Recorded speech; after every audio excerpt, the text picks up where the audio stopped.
Hello दोस्तों, उम्मीद है आप अच्छे से होंगे। Has crypto bull run started. इस टाइम पे बिटकॉइन की जो करंट प्राइस है, जब ये मैं वीडियो रिकॉर्ड कर रहा हूँ, वो है 27,225 USDT। बहुत सारे लोगों को ये लग रहा है कि शायद क्रिप्टो करेंसी मार्केट में अभी बुल रन आ चुका है, लेकिन रियलिटी क्या है उसके बारे में बात करेंगे। इसके अलावा आल्ट कोइंस के रिलेटेड भी बात की जाएगी और बिटकॉइन के नेक्स्ट मूव को भी डिस्कस किया जाएगा आज की इस वीडियो में।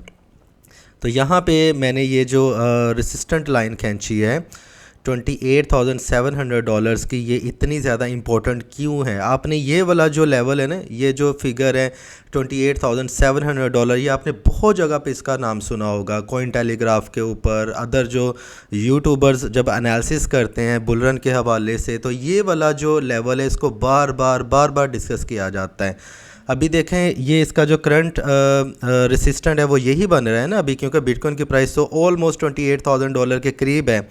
तो आपने ये वाला जो पॉइंट है इसको जहन में रख लेना है। अभी हम चलते हैं पीछे हिस्ट्री में, ठीक है जी। ये देखें जी, हम आते हैं 2021 में। यहाँ पे भी बिटकॉइन ने ऑलमोस्ट इसको सपोर्ट किया था, और ये लेवल कौन सा था? $28,700 का। इसके बाद यहाँ पे अगर हम ट्यूसडे पे चले जाएं 22 जून 2021, यहाँ पे भी इसने सपोर्ट लिया था, पॉइंट यही था। इसके बाद यहाँ पे भी ऑलमोस्ट इतना ही था, ये 30,000 पे जाके मार्केट थोड़ा सा ऊपर जाके यहाँ पे गिरी थी, ठीक है। थोड़ा सा और पीछे चले जाए, मार्केट जैसे ऊपर चल रही थी और उसके बाद यहाँ पे इसने सपोर्ट लिया, वो अप्रोक्सीमेट डेट बनती है 25 दिसंबर 2020, ठीक है जी। और यहाँ पे अगेन जनवरी और फेब में भी मार्केट यहाँ पे रही है।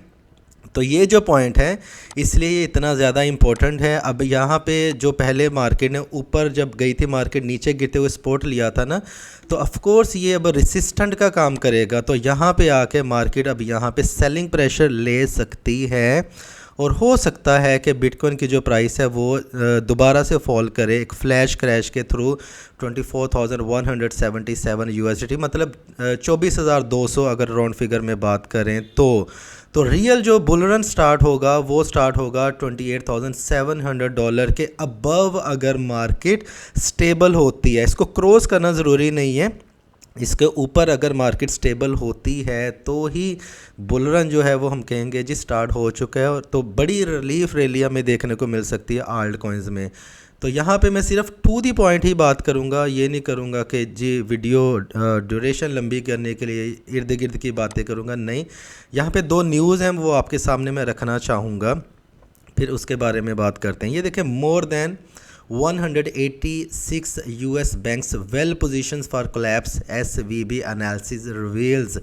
मोर देन 186 बैंक्स, ठीक है, 186 US बैंक्स हैं वो अभी कोलैप्स होने के करीब हैं। लेकिन इससे पहले मैं एक और भी न्यूज़ आपको डिस्कस करता हूँ। ये सिर्फ आपने हेडलाइन जो है ना वो रख लेनी है जहन में, मैं आपको ये पूरे का पूरा पढ़ के नहीं सुनाऊँगा। दूसरी न्यूज़ ये है कि US bank collapse, is crypto being targeted. The latest episode of Decentralized with Cointelegraph unpacks whether US regulators are targeting the crypto ecosystem through the closure of SVB and Signature Bank। ये दोनों जो banks है ये crypto friendly bank थे। इनके ऊपर attack का मतलब है कि जी क्रिप्टो करेंसी के जो टोटल इकोसिस्टम पे अटैक करना है।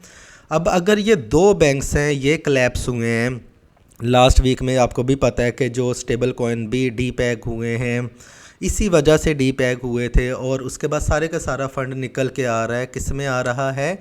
बिटकॉइन में आ रहा है। और बिटकॉइन की जो प्राइस है वो $19,000 से $19,800 से पंप होके कहाँ पे गई है? $27,000। ऑलमोस्ट इसने $28,000 को टच कर लिया था, ठीक है, $100-200 का डिफरेंस था। दो बैंक्स के कोलैप्स होने की वजह से अगर बिटकॉइन में इतना पड़ा है, तो यहाँ पे 180 अगर बैंक्स में से 50% भी अगर कोलैप्स कर जाते हैं, बैंक द अनबैंक वाली जो प्रोवर्ब है ना वो सच हो जाएगी। तो सारे का सारा जो पैसा है वो लोग अट्रैक्ट करेंगे स्टॉक मार्केट को, ठीक है।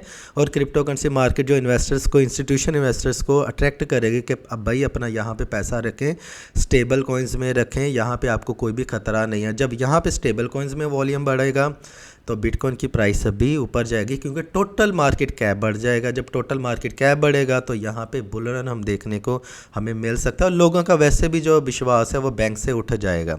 ठीक हो गया, यहाँ तक समझ आ गई है। तो ये नेगेटिव न्यूज़ हम नहीं इसको कह सकते, मेरे ख्याल में ये एक पॉजिटिव न्यूज़ है। आल्ट कॉइन्स में मैंने आपको कहा था कि अगर बिटकॉइन की प्राइस नीचे जाती है तो सतोशी की जो वैल्यू है वो डाउन हो जाएगी, तो यूएसडी पेयर्स जो हैं वो क्लैप्स हो जाएंगे, वो क्रैश हो जाएंगे। ठीक है। कल अगर आपने मेरा वॉइस मैसेज सुना होगा, अगर क्रिप्टो नोट्स टेलीग्राम चैनल के आप मेंबर हैं, तो मैंने 7 मिनट का वॉइस मैसेज छोड़ा था। अगर आपने वो नहीं सुना है तो आल्ट कॉइन्स के रिलेटेड प्योरली उसमें मैंने 7 मिनट बात की हुई है, आप उसको ज़रूर सुन लें, वो बहुत ही ज़्यादा इम्पोर्टेंट है। ठीक है। और इसके अलावा आपने और भी बात नोट की होगी कि बीटीसी पेयर वाले, अभी बिटकॉइन तो ऊपर जा रहे हैं लेकिन बीटीसी पेयर वाले जो कॉइन्स हैं वो नीचे जा रहे हैं, मतलब बीटीसी पेयर में नीचे जा रहे हैं। अगर यहाँ से मार्केट थोड़ी सी नीचे जाती है, ये 24,000 के ऊपर किसी भी पॉइंट पे जाके साइडवेज में चलती है, फेयरली चांसेस है कि हम वहाँ पे relief rally, mini relief rally देख सकते हैं। पैसा निकल के आल्ट कॉइन्स में आएगा, और जो आल्ट कॉइन्स बीटीसी पेयर में क्रैश हुए हैं वो बीटीसी पेयर में इंक्रीज़ होना शुरू हो जाएंगे। ठीक है। अगर बिटकॉइन की प्राइस 25,500 के ऊपर स्टेबल होती है तो फिर दोनों ही जो बीटीसी पेयर और यूएसडी पेयर वाले जो कॉइन्स हैं दोनों ही ऊपर पंप करेंगे, हमें दोनों में प्रॉफिट हो सकता है।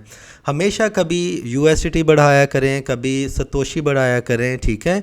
तो उससे जब मार्केट ऊपर नीचे होते हैं ना तो आपके पोर्टफोलियो पे कोई इम्पैक्ट नहीं पड़ेगा, क्योंकि आप एट ए टाइम बीटीसी भी बढ़ा रहे हैं, यूएसडी भी बढ़ा रहे हैं। अगर आपको मार्केट अपॉर्चुनिटी देती है कि आप सिर्फ यूएसडी बढ़ाएं तो सिर्फ यूएसडी पेयर में ट्रेड्स करें। अगर आपको मार्केट अपॉर्चुनिटी देती है कि आपने सिर्फ सतोशी बढ़ाने, बीटीसी पेयर पंप हो रहे हैं, इतने ज़्यादा यूएसडी पेयर नहीं पंप हो रहे हैं, तो आप बीटीसी बढ़ाएं। ठीक है। उससे जब बिटकॉइन की प्राइस ऊपर जाएगी, जस्ट इन केस अगर उस टाइम पे बिटकॉइन की प्राइस नीचे हुए तो क्या होगा कि आपके यूएसडी तो ऑटोमेटिकली बढ़ जाएंगे। हम क्या करते हैं, हम ज़्यादा कंफर्टेबल होते हैं कि हम यूएसडी पेयर में ट्रेड करना पसंद करते हैं, क्योंकि लेम एक्सक्यूज इज़ दैट कि मुझे समझ नहीं आती है कि बीटीसी पेयर में कैसे ट्रेड करें, उसकी कैलकुलेशन करें, कैसे करें। अगर आप इस बीटीसी मार्केट में आ ही गए हैं, क्रिप्टो करेंसी में आ ही गए हैं, तो कैलकुलेशन करना तो सीख लें। ये लेम एक्सक्यूज़ है, इससे आप बड़ा large chunk of the profit है वो हाथ से गवा बैठेंगे अगर आप इसको नहीं सीखेंगे। तो अगर यहाँ से मार्केट, मुझे ये लग रहा है कि ये 28,000 के करीब या 28,200 या 27,700 पे दोबारा जाके या इसी टाइम पे यहाँ पे एक फ्लैश क्रैश हमें देखने को मिल सकता है 24,200 तक।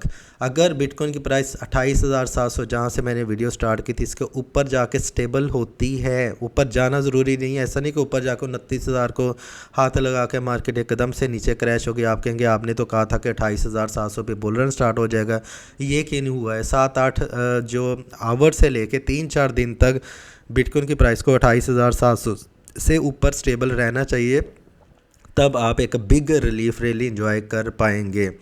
कोई भी अनयूजुअल एक्टिविटी होती है तो मैं आपको टेलीग्राम चैनल पे भी बता दूंगा और आपको ट्विटर पे भी इन्फॉर्म कर दूंगा, न्यू यूट्यूब वीडियो भी बना दूंगा। ये 5-6 दिन से मैं वीडियो नहीं बना रहा हूँ, कुछ तबीयत ठीक नहीं थी, अभी आज कुछ बेहतर है तो आपके सामने बैठा हूँ। तो लेकिन अगर कोई ज़रूरी चीज़ हुई ना, इंपॉर्टेंट अपडेट हुई, तो मैं अपनी परवाह नहीं करूँगा, आप लोगों को ज़रूर इन्फॉर्म करूँगा। अगर आपको लगता है कि आपको 1% भी नॉलेज मिला है तो वीडियो को लाइक एंड शेयर करना मत भूलिएगा। अपना ख्याल रखिएगा। Happy trading, take care.